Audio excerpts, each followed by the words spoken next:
Well, welcome again this morning. We're in the middle of a series where we're doing a binocular view of the Old Testament. That is, binocular, bi means two and ocular means to see. So we're going to see a certain passage two ways. And the one way is to see it in a narrative. There's a historical narrative in 1st and 2nd Samuel about the life of David. And that's one of the views. And then the other view is to look at the Psalms that he wrote in the middle of that circumstance. And it tells you his heart. And more than tells you his heart, it tells you his relationship with God. And that's what we really want to understand, because if David can be in such deep weeds and he can trust God so practically, then we can too. So that's really the point of it. We're not just here for history lessons. We're here to understand where we're really not falling far enough into the hands of a loving God and trust Him in our circumstance. So that's what we want to look at. Today we come to probably the most heinous crime in the entire Old Testament. It's ugly. It's ugly. And David wrote a song about it. So how do you put those together? That's the crazy thing. And why would you write a song about probably one of the most ugly events in the entire Old Testament? And by the way, as we read this, you'll see that just because it's listed in the Old Testament narrative doesn't mean it's endorsing this action, okay? So like, Cain killed Abel. He's not endorsing that kind of killing. And the kind of killing today, even though it's in the text, it's not endorsed. And we'll see it in just a second here. So here we go. This is called David from the Outside In. This is the binocular view. This is the two views. And we're going to look at Psalm 52. So you can stick your finger there, because we'll get to that eventually. But before we get there, before we find out the song that he wrote in the middle of this heinously ugly crime today, we got to look at the ugly crime that's listed for us. So it's in 1 Samuel. It's in chapter 22. So let me just catch up to where we've gotten to. Psalm 52 starts off with this heading on it. And this is how we know how to connect it with the history. For the choir director, a maskil of David. A maskil means like a lyrical song. A maskil of David. When Doeg the Edomite came and told Saul and said to him, David has come to the house of Ahimelech. Or if you want to say it right, Ahimelech. But I can't do that too much, so I'll say Ahimelech, okay? So from that's enough of a historical thing that we look back in the life of David, and we actually have come across this part of the story, half the story, so we'll finish the story today. You remember a couple weeks ago we ran across Doeg, this guy who was hanging out at the city of priests in Nob, and this is the same Doeg. And I said, remember him, don't forget him, he's going to show up in a couple weeks. Today he shows up. Doeg the Edomite. So let me just catch up. We're going to be in 1 Samuel 22:9. Here's some of the history. This is Israel rotated on its side. So north is to the left. And there's Jerusalem in the middle of the high ridge that goes up and down through the center of Israel. And way back a couple weeks ago, we saw starting in Nob, that's the city of priests, David ran to Nob because he was being chased by King Saul, because King Saul hated him because David was becoming more popular than Saul, and Saul was afraid he'd take over the throne of the country because people said, Saul's killed his thousands, but David has killed his 10,000s. And then finally Saul said, he was so threatened, he said, well, what else does this kid want but to take over the throne? So that's made them enemies, and Saul's been trying to hunt down David to kill him. And David's on the run. The first place he goes to on the run is Nob, the city of priests. And while he's there, he comes to the priest, Ahimelech, and asks him, what do you have here to feed me? He gets this sacred bread, this showbread that's been brought out and can be eaten by the priests. And David says, can I have that? So he gets some food. He gets a weapon, which was, you remember what it was? The sword of Goliath. Probably was about this long. So here's this kid toting around this gigantic sword. It's a billboard to anyone who sees him saying, that's a special sword. That belongs to a giant. How did you have it? He takes all that stuff. He lies to Ahimelech, the priest, about all this stuff. The priest says, why are you by yourself, by the way? You're one of the captains. You're one of the generals in Saul's army, and yet you're here all by yourself. And David lies to him and says, well, I'm on a secret mission from the king. He lies to him. And where's all the other guys? Well, they're kind of behind me. They're coming. So he lies to Ahimelech to get all these things. He gets all these things. And then beyond all understanding, he runs away from Saul to Gath, which is the capital of the Philistines and the hometown of Goliath. Who carries the gigantic sword of Goliath back to Goliath's hometown? But that's how scared he was, to take refuge. Maybe if I'll get away from Saul, my home country, I'll go to the Philistines, and at least I'll be safe from Saul. But will he be safe from the Philistines? Will he be safe from the people who still remember when this kid killed their giant? No. And so sure enough, he gets grabbed, he gets recognized because he's carrying a billboard that says, I killed Goliath. He gets recognized, he's brought before Achish, the king of Gath, and it looks like everything is hopeless. It's all hopeless. And we just studied this, just last week, or the week before. It's hopeless. But then David feigns madness, and Achish says, do I need another madman in my kingdom? Throw him out. And one of the other Psalms says that Achish, actually the king, drove him out of Gath, rather than killing him on the spot. When he leaves Gath, he goes up to a cave, and it's in the area called Adullam. He actually goes up the Elah Valley, which is where David, several years before, had killed Goliath. He walks right up that same valley, goes up, finds a cave, and hunkers down. And last week we looked at that. He was hunkered down in this cave. Woe is me, I'm all alone, my countrymen hate me, the Philistines have blown the whistle on me, I got nowhere to go except a hole in the ground. And he prays to God. We saw this last week in his psalm. And what he prays is that he would be surrounded by the righteous. And sure enough, 400 people from all over Israel come and join him in the cave. We don't know how they knew where he was, because he's trying to keep it secret from Saul so he doesn't get killed. 400 people come. And in fact, we didn't mention it last week, but part of David's woe is me thinking while he's stuck in this cave is, no one is at my right hand. No one is searching me out. No one is my advocate. And by the way, I was anointed by Samuel the prophet to be the next king. And it looks like I'm not the next king because I'm hunkered down in a hole. But the people that come to him actually say, you're our captain, you're our leader. They recognize him as king. So that's what happened. We just looked at last week. He was in this cave. And at the end of his psalm, he prays, the righteous will surround me, for you will deal bountifully with me. And sure enough, that's exactly what happens. But now that's the story. We need to wind back to Nob and what happened at Nob, the city of priests. We need to go back to Nob because that's where the story today sort of takes its center. And we're going to let the word itself tell us about that story. And it's going to be not in Nob. We're going to talk about Nob, but it's actually going to be in the village of Gibeah, which is the hometown of Saul. King Saul. That's where he's running the country from. So we're going to Gibeah, and we're going to read about the whole Nob event and find out the most atrocious thing, I think, in the entire Old Testament. So here we go. Let's let the narrative itself tell us. We're in 1 Samuel 22, verse 7. So what happens? Well, Saul says to his servants who stood around him, this is like in his throne room, and he starts saying, hear now, O Benjamites. That's, by the way, their tribe, Saul's tribe too. Hear now, O Benjamites. Will the son of Jesse, David, will the son of Jesse also give to you, all of you, fields and vineyards? Will he make you all commanders of thousands, commanders of hundreds? So he's saying to all these people that are around him, if you think David's your king, is he going to give you fields? Is he going to give you commands? Is he going to give you what I've already given you? Is he going to do that? No, he's just some kid on the run. I will. I'll do that for you. I'm doing these things. The son of Jesse, who's David, he's never going to do that for you. He won't give you fields and vineyards, but I have. And then he rants on a little bit more. Saul says, for all of you have conspired against me, so that there's no one who discloses to me when my son makes a covenant with the son of Jesse. And we covered this a little bit too. Saul's son, Jonathan, has made this lifelong covenant with David. And so Saul's saying to all of his best advisors, saying, no one has told me about any of this stuff. You all kept me in the dark. In a sense, in fact, he's saying this, if you read the few verses just before this, he's saying this sitting on his throne with a spear in his hand. So all these guys are getting berated by Saul are probably taking little steps back. Because we know in the narrative already that Saul has tried to kill David on more than one occasion with this spear that's at his side and then chucks it across the room. In fact, he does it at his own son, Jonathan. So these guys, these advisors that Saul's berating are seeing this spear and waiting for him to lift it up and throw it at him. So he's berating him all through this. How come none of you knew about this covenant? Huh? How come none of you knew? And then finally he says, and there's none of you who is sorry for me or discloses to me that my son has stirred up my servant against me to lie in ambush as it is to this day.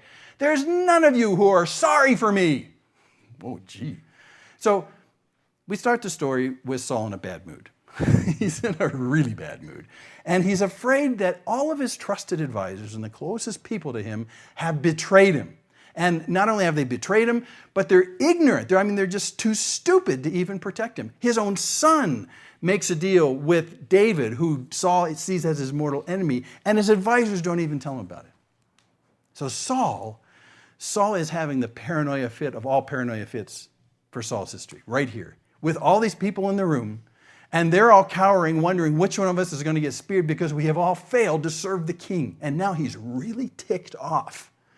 So they're waiting for this spear to twitch so they can all duck, right? That's the circumstance. So Saul's really mad that none of these guys, his closest advisors, are clueless about the threats from David and even his own son Jonathan, who has signed kind of a lifelong deal with David.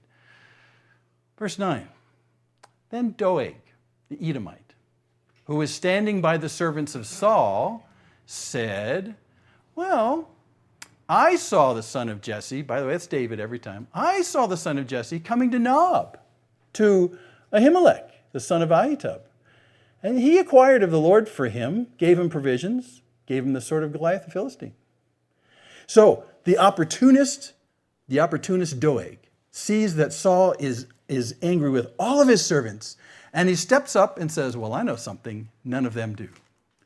I was in Nob, the city of the priests, the day that David came into town when he was running all by himself. When he came to Ahimelech, he asked him for food. I saw it.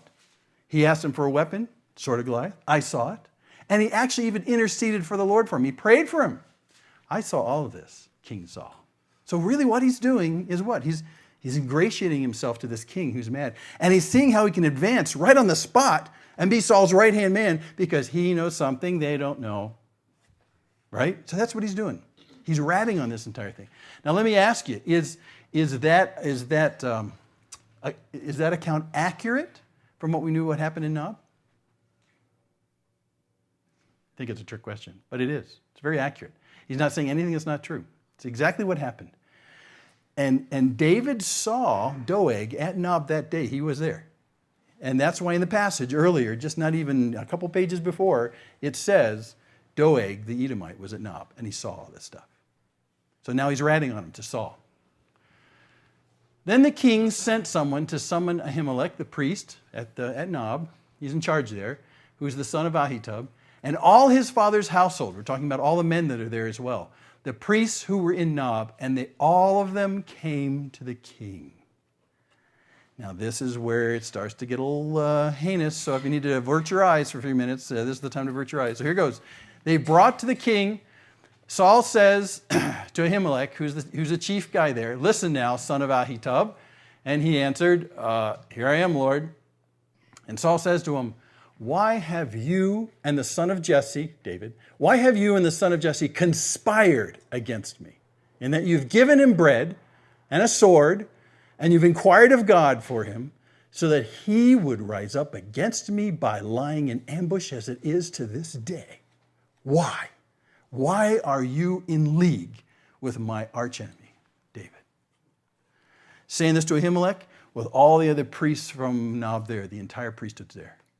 He says, why are you conspiring against me? See, it's a big paranoia day for Saul. Well, Ahimelech answers. Ahimelech answered and answered the king, and he says, well, wait, who among all your servants is as faithful as David? He's a good guy. Even the king's son-in-law, who is captain over your guard, and he's honored in your house. And so Ahimelech is saying, wait a second, I helped him, but he's on your side, right? I mean, he's on Saul's side, isn't he? Isn't he among all your servants the most faithful of all your servants? Isn't he? And isn't he your son-in-law? Yes, he married Michal. Isn't he your son-in-law? I mean, why shouldn't I do good to him? And he goes on and says, well, isn't he captain over your guard? Didn't you give him some kind of general thing? Don't you trust him? Isn't he honored in your house, which means he sits at the table with him at dinner? I mean, what am I missing here? Isn't he a good guy? Why shouldn't I do good for him? What? So he's really confused right here.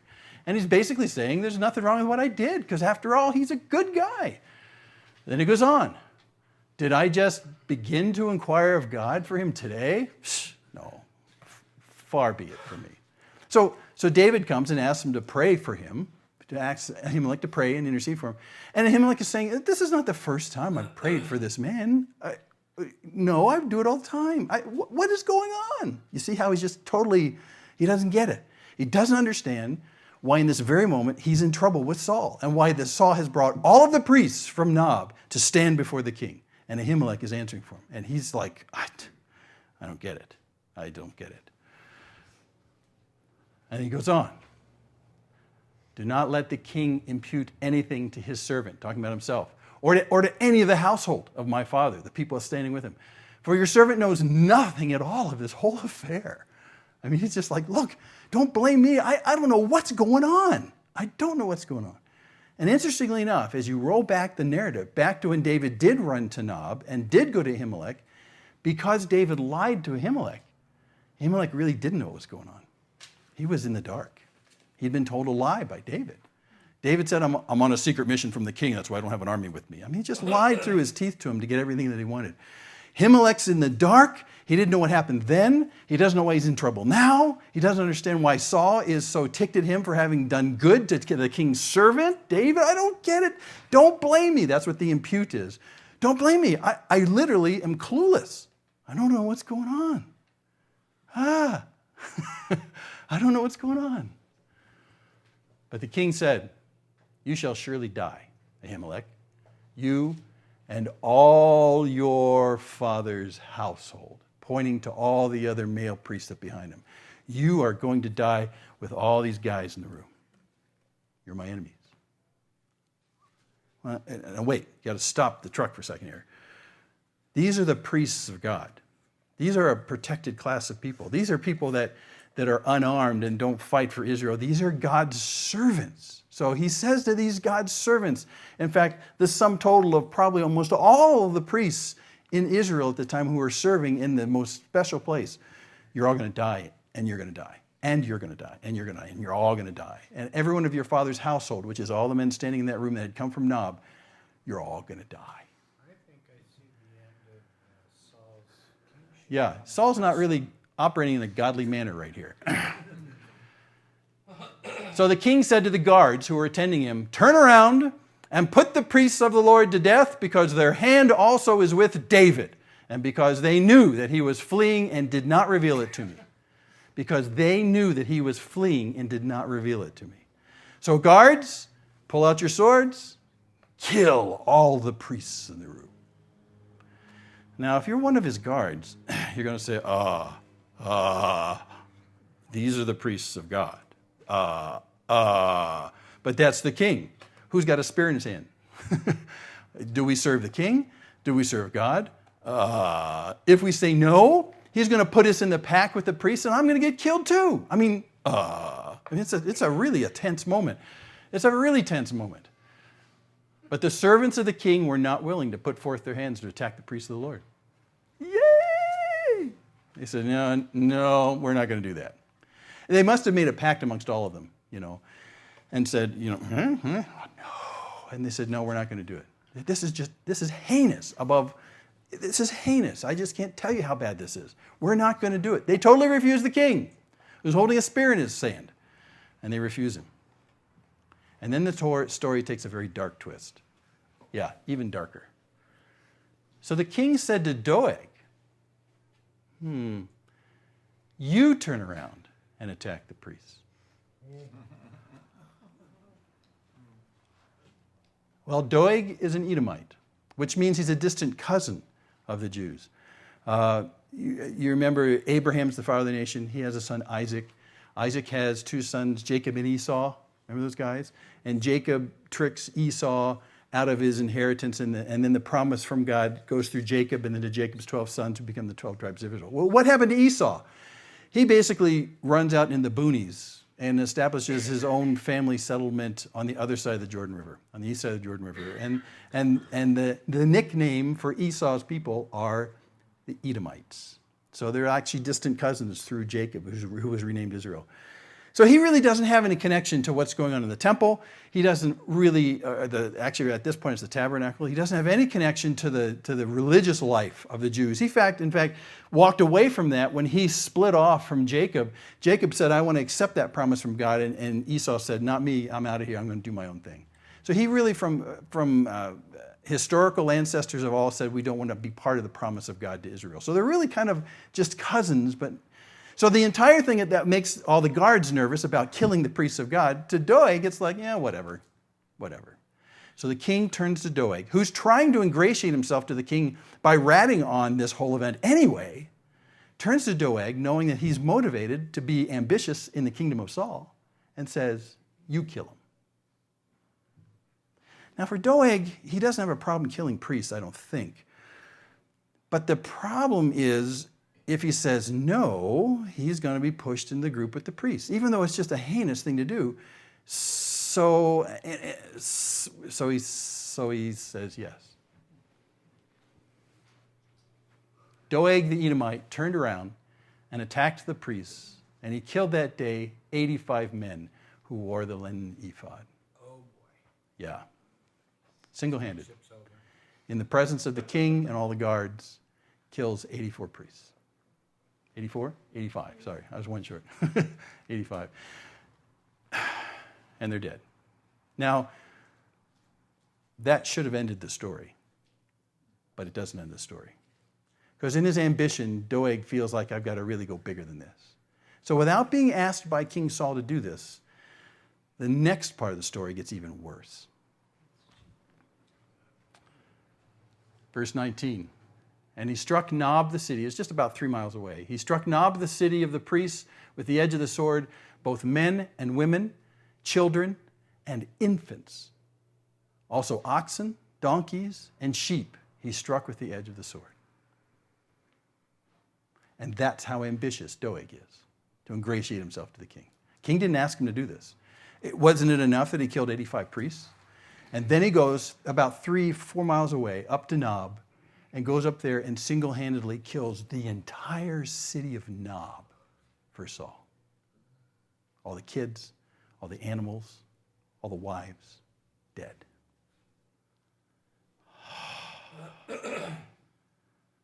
Wow. But one son of Ahimelech, the son of Ahitub, named Abiathar, he escaped, and he fled after David. And Abiathar told David that Saul had killed the priests of the Lord. And then David said to Abiathar, I knew on that day when Doeg the Edomite was there that he would surely tell Saul, I have brought about the death of every person in your family's household. Every person in your family's household. Stay with me, don't be afraid, for he who seeks my life seeks your life, for you're safe with me. I have brought about the death of every person in your family's household. David feels personally responsible because it was his idea to run to Nob. It was his idea to get food at Nob. It was his idea to get a weapon at Nob. So David now feels like, it's my fault. I started the entire process. Okay, Doeg is a dirtbag. But if I'd never gone to Nob, this wouldn't have happened. And as we looked a couple weeks ago, we realized that his whole approach about going to Nob was all about the flesh, about doing something himself in his own power and not relying on God. And now David is seeing that there was that day where I ran away from Saul. I relied on my own flesh. I went to Nob, and because I did it on my own, all these people are dead. So that's the end of the narrative before we look at the psalm. So what kind of psalm do you write when that's your thought? I mean, why even write a song? What do you write when he says, I brought about the death of every person in your father's household? And that's Psalm 52. That sets a keen format for us to understand what he's saying in 52. And if we didn't have Psalm 52, there's this gigantic truth that's missing about David's heart we'd never see if we just read the narrative in 1 Samuel 22. So let's look at the psalm. Actually, the psalm is split into 3 sections. He starts in the first third about the man of evil, talks about the man of evil. Then he talks about the God of justice in the middle. And at the end, the man who trusts in God. So that's how he puts it. He's going to start with evil, going to start with the God who's just, and then go to the man who trusts in God. That's his part. That's a great question. How could he have killed everybody by himself? We don't know much more beyond this. And yet there is a sense in which he might have had help, because when Abiathar, the surviving priest, makes it to David, he doesn't say Doeg killed. He says Saul killed. So that tells us that perhaps Doeg says, I'll be in charge. I'll be the captain. Give me some men. Let's go. And he probably gave him some men, and there was probably some of those guards. Now, this is all supposition. We don't know. But some of those guards who might want to have gone back and ingratiated themselves after they refused said, well, we're in this already, we'll go and help him. That could be what happens, but we just don't know. We just don't know. Yeah, and that's the only clue we have, because Abiathar says Saul killed the entire village. So that's all we know. But we do know, because of the way it's phrased as well, that Doeg was the leader of that whole expedition. And it was nothing that Saul had commanded. It was just his ambition hanging out, is what it was. Good question, Wayne. That's great. So let's look at the psalm. What do you say when he feels responsible for killing everybody there? So he starts off talking about the man of evil. And he says this in Psalm 52, verse 1. Why do you boast in evil, O mighty man? The loving kindness of God endures all day long. What? Why does go together? What he's saying is that the evil man will boast in his might, his flesh, his ability to kill. But the problem is God's not sleeping, who protects the ones he loves. The loving kindness of God endures all day long. So for the evil man, if you think you can get away with everything with your might, in a real sense, not true, because God's awake. He endures all day long. So if you think you're mighty, God's mightier still. Now, if you stop right here and you say, well, gosh, I guess that didn't work that day at Nob when the whole village was wiped out. And that's a thorny question. It's like, well, yeah, why did God allow the entire village and all the priests to be killed? And we really don't know. But as David is reflecting on the arrogance of evil men with might, he says, you got to be careful, because all the might you think you have is nothing compared to God. God is not sleeping anymore. He endures all day long. And so I think David's really speaking of himself in terms of the threats coming to him right now, and then even in the future. The mighty man says, I can outlast God because I'm more powerful. And David's saying, no, never can. God is still always sovereign and in control. Well, then why do you allow Nob to get wiped out? Don't know. And that's a question you can ask God when you see him face to face. I just really don't know. But David is starting out this psalm saying, the evil man who in his arrogance thinks he's got all the power doesn't have all the power. God still has all the power. He doesn't slumber. His loving kindness endures all the day long. Verse 2, your tongue devises destruction like a sharp razor, O worker of deceit. He talks about what comes out of the mouth. And you love evil more than good, falsehood more than speaking what is right. Selah, which is the dramatic pause in the poem. Think about that. Falsehood more than speaking what's right. And then verse 4, you love all words that devour, O deceitful tongue. And that's the end of the evil man section. But at this point, a profound question arises in my mind. And if you read this too fast, like I always have until this last week, it's always evaded me. In the story we just looked at, Doeg told the truth throughout the entire thing. Who lied in the story? David did. David did. Oh my gosh. Maybe the evil man David's talking about is himself, because he's the only one who's lied in this story. And you remember a couple weeks ago when we looked at David going to Nob and lying to get what he wanted for his own strength to be able to do everything he wanted. He lied all the way through that. And now he's saying to himself, I lied, I got what I wanted at Nob, but now it has resulted in the entire annihilation there. If I had never gone to Nob, if I had never relied on deceitful tongues and my own flesh, maybe this would never have happened. So really the twist on this psalm is that as you read the title of the psalm, it says this is about when Doeg went to Saul. And then you read the first 4 verses and say, well, he's talking about Doeg. In a way, he halfway is. But in a real sense, halfway he's saying, me too. I relied on a deceitful tongue, falsehood, rather than speaking what's right. And look what it's gotten us. I was stunned when I saw that. Stunned. Because it's so easy to read this and say, Doeg bad, David good. Doeg bad, David good. But David's saying no. Anyone who resorts to speaking falsehoods and deceit for whatever purposes, you can't put in the good camp. It always results in evil. Always. And so he's saying about himself, I did go to Nob. I did do all those things. But in the rest of the story, as we look at the other Psalms, we realize that David has a change of heart somewhere. And he changes from relying on his own flesh and his own might and the bread that he got at Nob and the sword of Goliath, and then gets captured in Gath. Somewhere in that he switches, because the Psalm tells us the state of his heart switching. And he goes from relying on himself to saying, I got to rely on God. Before he made that switch, he is operating indistinguishably from evil men like Doeg. And that's what he's saying. Wow. What changed? When David had a change of heart and decided it's not going to be about me, the mighty man David, making my way through here and saving myself. I'm going to trust in the Lord and the Lord alone to save me. He makes that switch. It's very visible in the other Psalms we looked at. And after he does that, that's the switch from the evil man Doeg to the man who trusts in God. But at this point, he's saying, rely on deception, rely on deceit, you rely on falsehood, rely on not speaking what's true and what's right. Deceitful tongues always result in evil. And he, David, was the primary deceitful person in the whole story. This is a revelation to himself as much as anyone else. This is the first step he takes after he says, oh my gosh, I'm responsible for everyone dying in Nob because I was this way, because this is what I did. And at the time I thought it was kind of harmless. I wasn't sure that Ahimelech would give me any food. I wasn't sure that Ahimelech would give me any swords. I had to tell him I was on a secret mission from the king and all this kind of stuff, and the troops were coming. I had to tell him all this stuff. It seemed harmless at the time. But it was David in his own flesh trying to do David's thing, completely wiping God out of the picture. And it's not until he gets captured in Gath that he realizes that my best efforts fail. I need to trust in God. And he comes clean. This is a huge telltale thing. His first thoughts as he's remorseful about what's happened in Nob is to tell himself that evil is something that we are all potentially capable of doing, not just Doeg. And especially if you rely on a deceitful tongue, it will result in evil.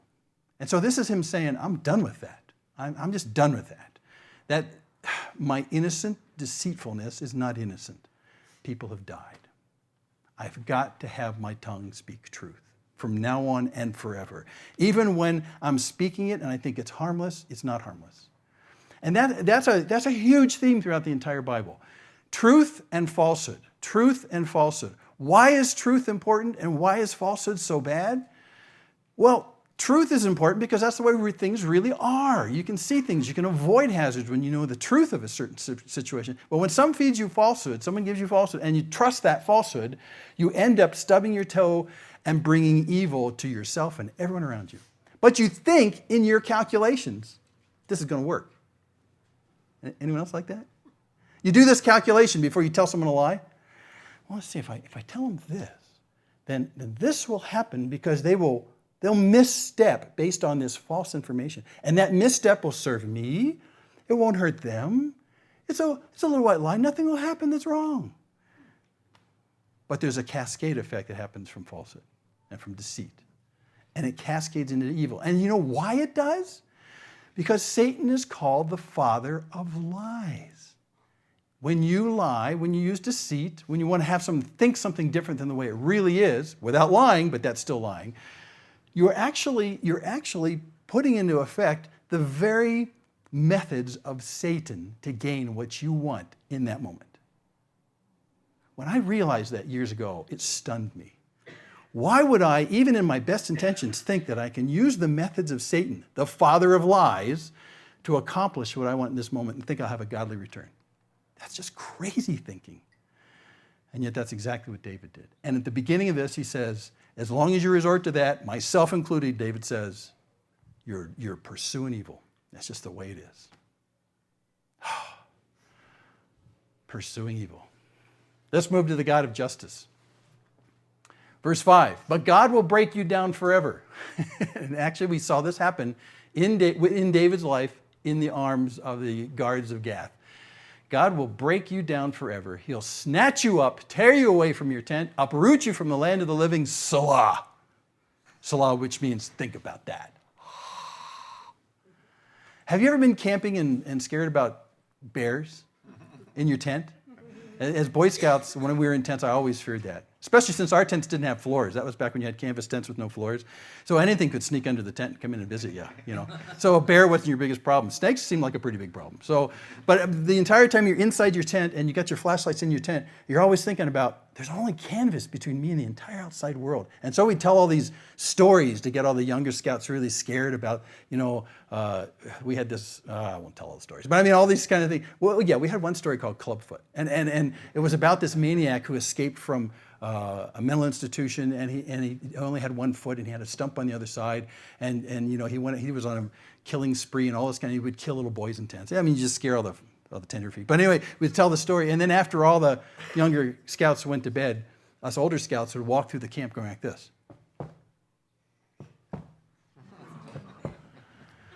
It was cruel. It was just really cruel. But one of the bigger fears we had is bears. I mean, a tent is not going to save you from a bear. And this is exactly the imagery right here. You're in your tent, thinking like you're safe and hidden from view from all menace. And the God of heaven comes in and snatches you right out of your tent, says, I know where you are, you can't hide. Woof, whoosh. And that's exactly the word, this snatch idea. You and the tent and everything with it. He will snatch you up and tear you away from your tent. Whoosh, woof. Just like that. Just when you think, I'm pretty safe, but in reality, it's only canvas. Maybe he can't see me. Yeah, he sees you. So he's saying to the evil man, you're not safe. It may look like you're safe. I mean, safe from God's justice. He can still see you, and your tent's going to be absolutely no barrier for him going, gotcha. Justice. Justice. Now, if you go back to Judges, Book of Judges, the commander of one of the nasty enemies of Israel, Sisera, decided that he would go and find refuge inside the tent of this woman, Kenite woman named Jael. And he went in this tent, and she says, oh, you just lie down right here. In fact, I'll put this rug over top of you, and you'll be safe here. And then he's thinking that he's out, he's not seen by the people who are coming after him and the justice against the Israelites. And maybe I can take refuge in a tent. And maybe if I'm out of view, I'll be safe. What he doesn't realize is that even though he's out of view of the rest of the people who are chasing him, that is Israelites, Jael does not like him. So she puts a tent peg through his head while he's under the rug.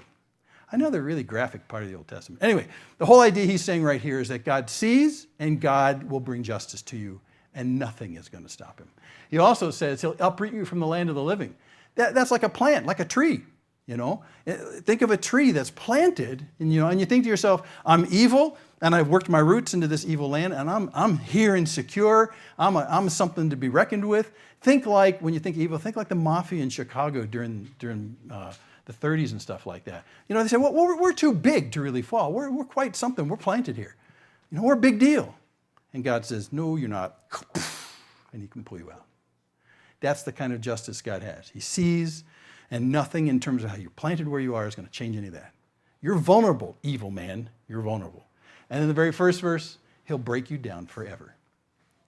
And this is the whole idea of crushing, taking large rocks and breaking them into little rocks, and then taking the little rocks and crushing them into sand, and taking the sand and crushing it into powder. Whatever you thought you were in terms of a rock of menace to the world, God says, yeah, big deal. And he breaks you forever. So the God of justice is not a powerless God. He's a God who sees, and he's a God who takes care of justice. And by the way, in this little piece of humanity's time that we're in right now, you say, well, why isn't God engaging on the part of, like the mafia during, the Chicago and all the bad people? Why isn't he doing it right now? Doesn't he see? Yes, he does. Can't he do something about it? Yes, he can. But he, in his graciousness, has decided to withhold that justice for a time. For a time. Because after all, if he did not withhold his justice, the only people that would be survivors would be none of us. Because we've all broken his law. So for a time, for the ability of the graciousness of his love to be understood and to be embraced by those of us who find salvation in him, he's held back the justice. But make no mistake, there's a day coming called the day of the Lord where justice will happen. And there's not a single thing that's unjust that God will let go. It's the day of the Lord. It's a fearful day. It's all through the Old Testament and mentioned in the New. It's a day when the character of the justice of God will finally go, that's enough. The end. That's enough. That's why we say, vengeance is mine, saith the Lord. He's gonna clean this up. So just hang for a while. Don't go after vengeance yourself. He's got it. He sees it. He's written it down. No one's escaping. So vengeance is mine, says the God. So God's basically saying, leave that to me. I'm the God of justice. I've seen the injustice you're in. It's mine now. Just leave it. Just leave it. Whew. This is, if you're involved in evil, this should sober you greatly. Verse 6, the result, the righteous will see and fear, and they'll laugh at him, who's the evil man, saying, behold, the man who would not make God his refuge, but trusted in the abundance of his riches and was strong in his evil desire. And the righteous, that is, the ones who trust in God for protection and provision and his love, look at the mighty man of evil and they laugh at him. They say, dude, you just don't know. You're being an idiot. Don't you know that there's a God who's just? Don't you know that there's a God who loves his children to such a degree that if you touch them with injustice, he's going to be inflamed with justice against you? You don't want to go there. This God who loves also is just. And by the way, you can't have one without the other. You really can't have one without the other. Because love is to commit yourself to the good of a person. Well, if you're going to commit yourself to the good of a person, then you also have to be engaged in the process of separating the good from the evil for that person and protecting them inevitably from that evil. And if you touch the person that God loves, the evil that's brought into that is going to be remembered by this God of infinite love. I mean, a real good example. If someone broke into my house, if a robber, rapist broke into my house, and he was threatening my wife and my family, I could take one posture and stand back and say, well, I love my wife and my family a great deal, but, I need to love that robber too. And as he proceeds to harm my family and take all my things and potentially kill them, I could stand back and say, well, God loves you, and not intercede. What would that say about my love for my family? Maybe he doesn't love them, really. No, you intercede on behalf of the good of those who you love. You intercede and you physically stop it. So that kind of justice, interceding to stop that, is an act of love for the people you love. Okay? I need to make that clear. So the evil man would not make God his refuge. Now, I look at that, and that's what tells me in the previous passages where David was, previous to this, now he was walking in his own flesh, doing his own might, and we saw that previously. At some point he switches and says, this is stupid. Out of all my best strengths, where has it got me? Arrested by the king of the center of the Philistines, and they're about to kill me. Yeah, that worked out really good. Wow, I'm strong. And he changes his mind and says, I'll put my trust in God. We saw that a couple weeks ago. And he's saying right here, there's a way out for those of you who trust in your own strength. Put your trust in God. Make God your refuge. But if you don't make God your refuge and you persist on being mighty in your own strength, well, then it's you against God, and you'll lose. And you'll lose. It was a change for David in his recent past. And he's saying you need to make God your refuge rather than your strength yourself. That's a big, big deal. It's a big, big deal. But instead, the evil, they don't trust God. They trust in the abundance of their riches. Their resources, they trust in their resources. And that fuels the strength of their evil desire, which means I want what I want, and I'm going to get it and take it any way I can with all my resources. I can buy chariots, I can buy spears, I can buy mercenaries, I can do all these things, and I can tell them what to do, and they'll do it for me, and I will be great because I am mighty. Oh! Now that's a very self-destructive theme to the whole Old Testament. You really don't want to go there. You really don't want to go there at all.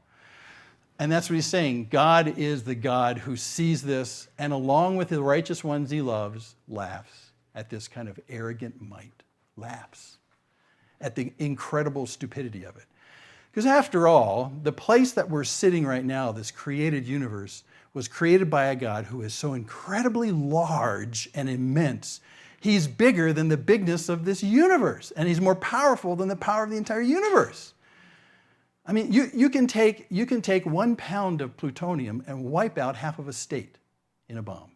And he has invested that kind of energy and power in all of creation. Now, you're going to stand there in front of the creator of this and say, I am mighty. And so you'll hear laughter in heaven. Really? Really? Really? God is just, and there's not a single injustice that is brought upon his loved ones that he doesn't notice and in the end won't judge. Now, I'll just take a Salah, that's a break, and say that if you're in the midst of a really tough situation right now, and we'll say this a lot in these Psalms, you need to stand back and say this. I think when you have injustice visited on you, what's your first reaction? What do you want to really do? Revenge. Ah! Yeah. And you go to sleep at night fantasizing about how you're going to bring revenge.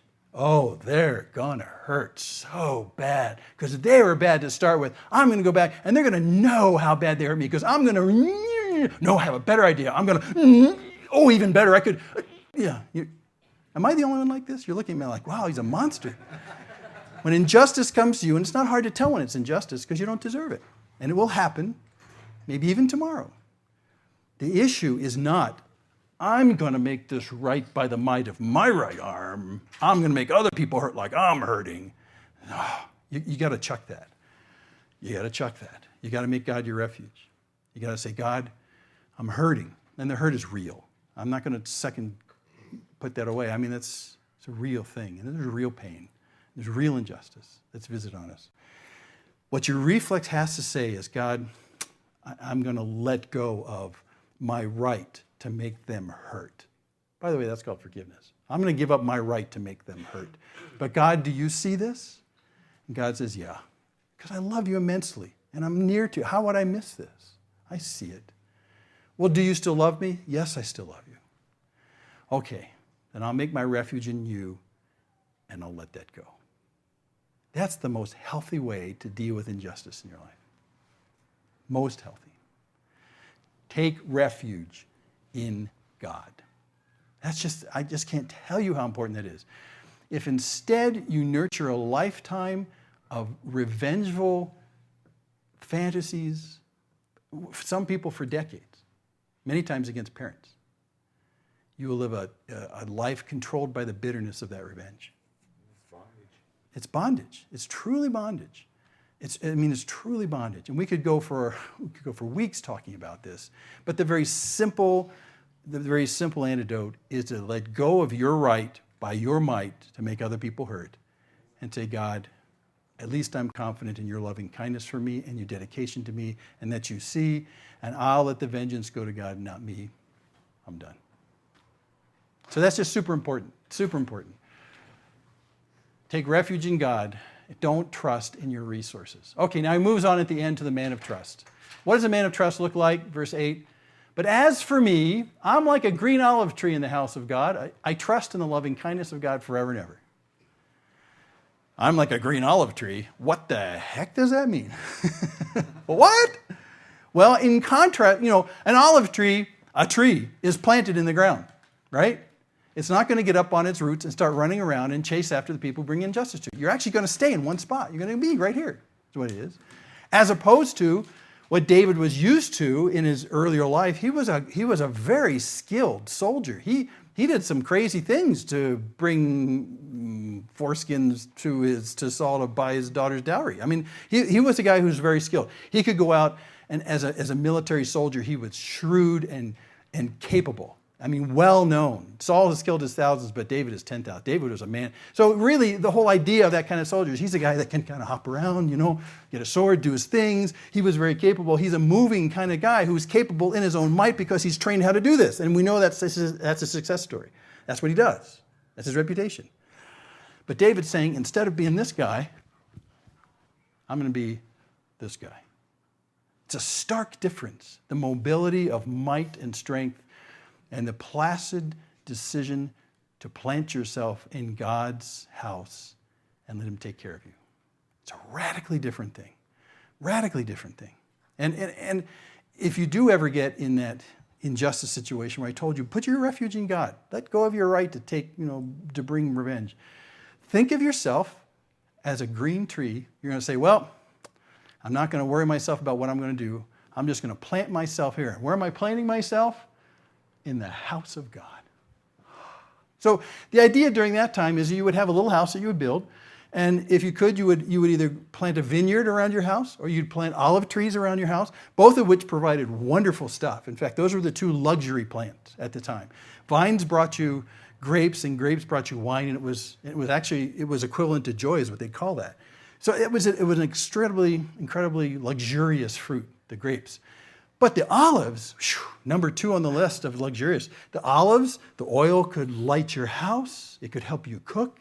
You could eat things. I mean, an olive tree was a sign of one of the richest plants that you could tend for your own good. And so people planted olive trees in their area because it was just luxurious what came out of them, not to mention the oil. I mean, it's incredible.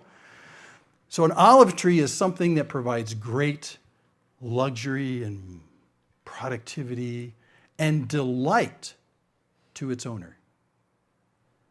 I am an olive tree planted in God's house, his delight to him. And that's what an olive tree pictures right there. That's what it pictures. So he says, instead of running around taking revenge on all the people who bring injustice to me, I'm going to plant myself in God's backyard and say, God, it's not about me taking care of myself anymore. It's about you taking care of me. Just settle down and be fruitful for God. A tree that is seen universally as a wonderful delight to its owner. And that's what he's saying in that brief little phrase. I trust in the loving kindness of God forever and ever. And that loving kindness word, yay, it's our favorite word in the Old Testament, chesed, chesed, chesed. And it means a loyal, devoted love. I always retranslate it in my head when I see it as devotion. Did you know God's devoted to you? And that's important if you're going to plant yourself in the courtyard of his house. Because if you're not going to take care of yourself, you hope the owner of the house will take care of you because you're stuck. You got roots, and you're not going to go down to the river and get water for yourself. Someone's got to take care of you, prune your limbs, get your fruit, water you. I mean, who's going to take care of me? The God whose chesed is devoted to me. He's devoted to me. I mean, I'm his treasure in his backyard. He loves me that much. I'll trust in him because his loyal love to me, his loving kindness is forever and forever. I'm like a green olive tree, which means I'm prospering in the house of God. Verse 9, and I will give you thanks forever because you have done it. You see the emphasis? Because you have done it. That's taking refuge in God. That's not taking revenge on your own. Letting him do it. You have done it. I'll give you thanks forever because you have done it. And I will wait on your name for its good in the presence of your godly ones. A phrase that doesn't make too much sense for us, but when you see your name, think reputation of God. And when you say wait, think of where you turn for your strength. So I will turn and wait based on your reputation. And what is his reputation? John says, God is love. That's his reputation. His loyal love to us, his devotion to us. And so what I'll do is I'll wait on that love rather than run around with my knife and try and kill everybody. I'm going to plant myself in the courtyard of God's house. I'm going to be a delight to his eyes. I'm going to trust in his devotion, his chesed on my behalf, his love for me. And I am going to look to him for my needs. I'm waiting on him, waiting on him. By the way, when you're in the middle of stressful situations and injustice, the hardest thing to do is to do this. Yeah, to be still and to know that he's God and to know that he still loves you. To rest and to wait on him. God, this situation is so unjust and it's making my mind go crazy and I can't even sleep at night and I can't shoo away the flies of my imagination of how I'm going to take revenge. I don't know what I'm supposed to do. And he goes, shh, shh, shh. I love you. I see what you're going through. You've planted yourself in my backyard. I'm taking care of you. Look how green you are. My love won't stop. Wait on my reputation for you. It's very hard to trust in God if you don't know his reputation. You notice that? That's why we study the Word. I have to understand what he's like. Does he really love me? Because when you're in the midst of the worst injustice, what Satan is whispering in your ear is, God doesn't love you anymore. And sometimes he gets away with that lie because he's the father of lies. And you have to say, no. I'm going to give thanks because he's done it. I'm waiting on his name. It's good in the presence of the godly ones, the other people who also understand the character of God. You can trust God to the degree you understand his devoted love for you. If you don't understand his devoted love for you, it's wishful thinking. But what little What little you and I both know about the loving kindness of God is enough for us to say, that's a better choice than my mighty right hand. You know enough. In fact, when we all came to Christ, you knew even less. But you entrusted yourself to that loving kindness. You knew somehow that was bigger than everything else. And as life goes on, as we walk with Christ, Paul says, I want you to understand the length and the breadth and the height and the depth of the love of God. And in so doing, you can entrust yourself more and more to him and have faith in him, and you can wait on his reputation to engage on your behalf. Because after all, you're planted in his backyard, and you'll wither if he doesn't take care of you. But his loving kindness for you never stops. It's great news. Now, by the way, there's a contrast.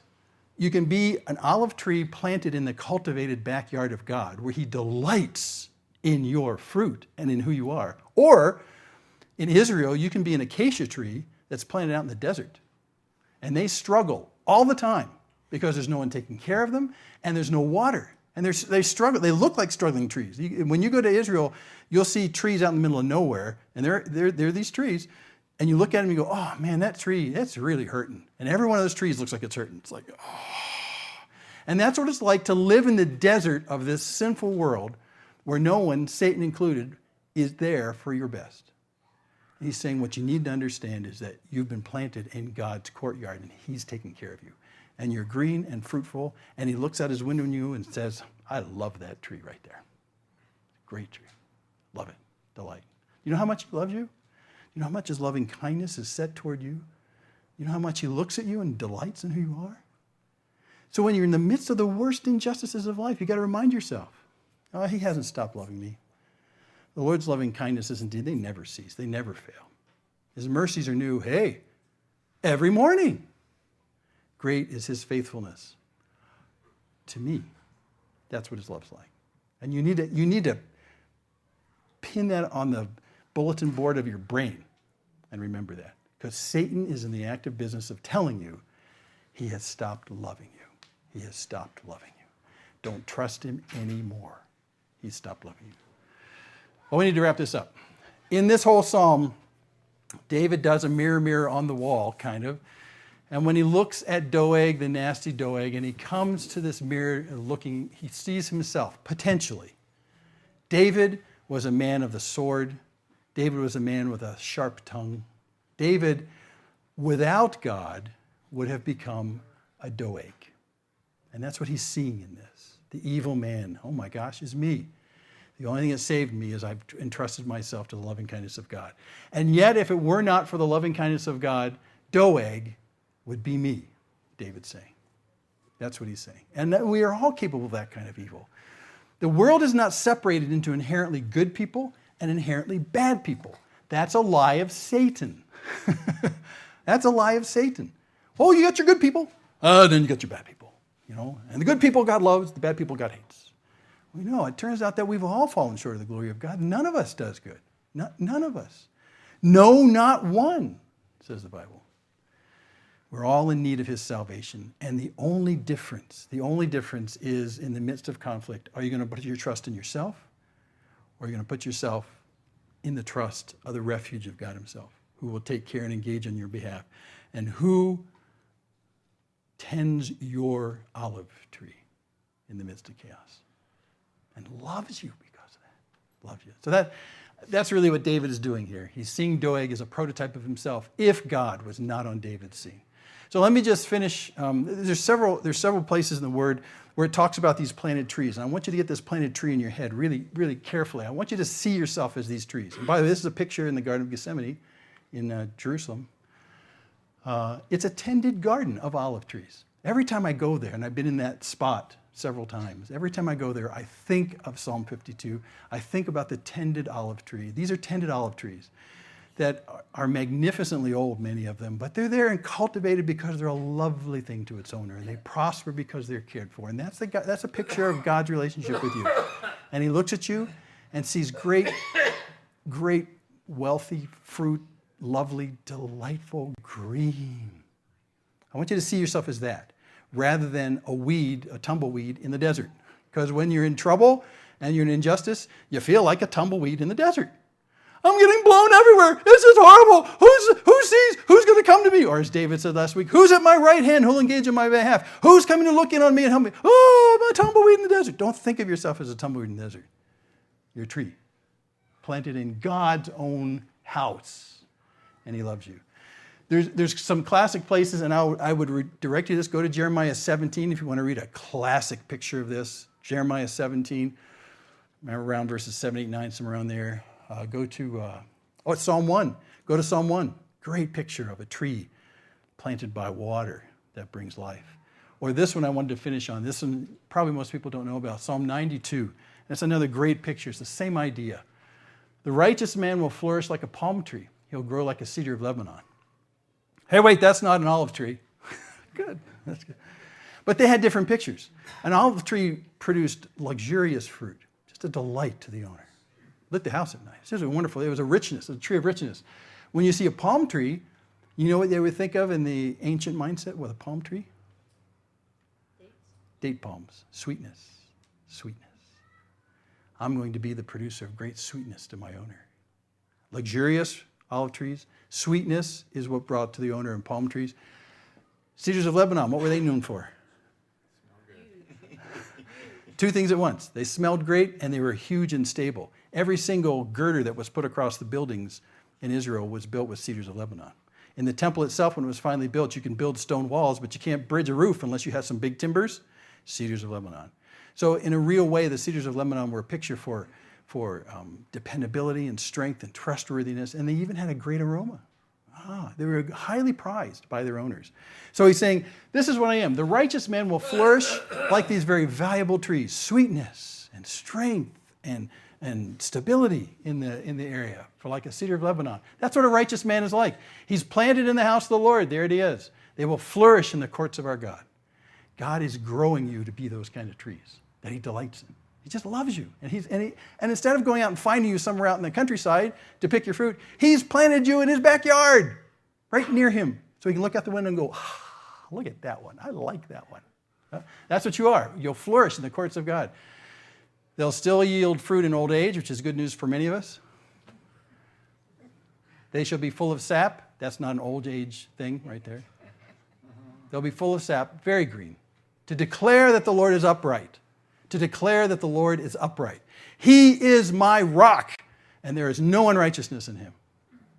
He is my rock. That's putting him as your refuge and your strength. He's my rock, not I'm my rock. Because according to Psalm 52, if I am my rock, he'll crush me down to sand and pebbles in the injustice that I bring to the world. But he's my rock. A rock is something that can't be moved. A rock is something that you can stand on that will never roll. A rock is a platform from which nothing can reach you. God is my rock, and I am his treasured possessions planted in his courtyard. Okay, now I can go to sleep, and I'm not going to fantasize about retribution. I'm going to delight myself in being a tree planted in his backyard that he loves, just loves. So is that you? Is that how you think of yourself? And in the midst of this time right now where we don't have a lot of conflict going on, you may not be going down.